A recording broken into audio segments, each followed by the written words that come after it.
आंखों के आंसू, मन की चिंता और शरीर की पीड़ा खुद ब खुद उस दोषी को ढूंढ ही लेती है जिसके कारण ये सब घटित हो रहा है। और मुझे कुछ करने की ज़रूरत नहीं होती।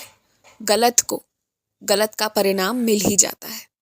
अगर तुम अपने आसपास भी देखोगे ना, तो जो आज से कई साल पहले गलत करके बहुत खुश रहा करते थे, जिनसे तुम डरा करते थे, जिन्हें तुम शक्तिशाली समझते थे, अगर आज तुम उनकी स्थिति देखो तो फिर बहुत दयनीय, बहुत दुखदाई सी प्रतीत होगी तुम्हें।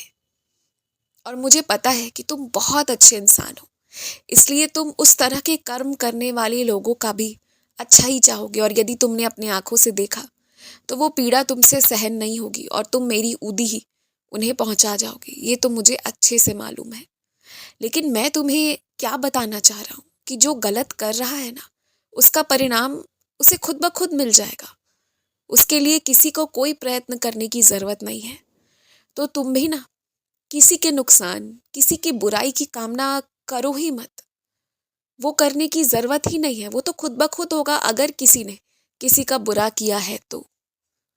अगर कोई गलत काम कर रहा है तो मैं तुमसे बस यही चाहता हूँ ना कि तुम हमेशा अपनी अच्छाई की कामना करो। तुम हमेशा अपने जीत की कामना करो। तुम हमेशा मुझसे रास्ते मांगते जाओ कि कैसे तुम्हें आगे बढ़ना है।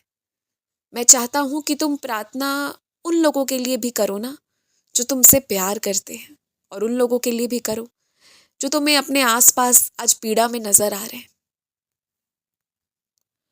तुम्हारी प्रार्थना में ना बहुत शक्ति है, इतनी ज्यादा कि जिसका तुम्हें अभी अंदाजा भी नहीं है। तो तुम उस प्रार्थना के दौरान क्या कह रहे हो वो बहुत मायने रखते हैं, बहुत ज्यादा।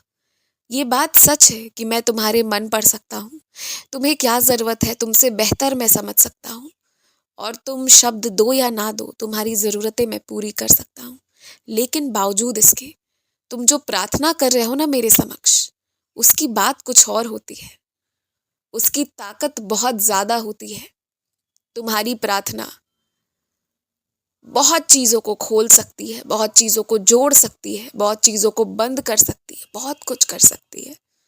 इसलिए प्रार्थना बहुत सोच समझ कर की जानी चाहिए।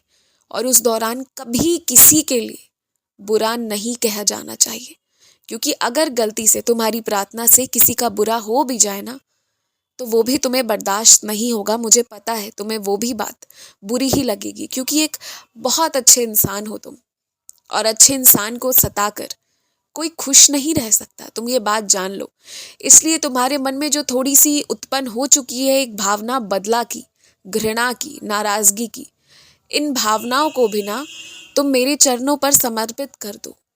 इसके साथ यदि तुम जियोगे तो खुद कष्ट में रहोगे। मैं चाहता हूं कि तुम एकदम शांति से, अच्छे से, सुकून के साथ जियो। हमेशा खुश रहो।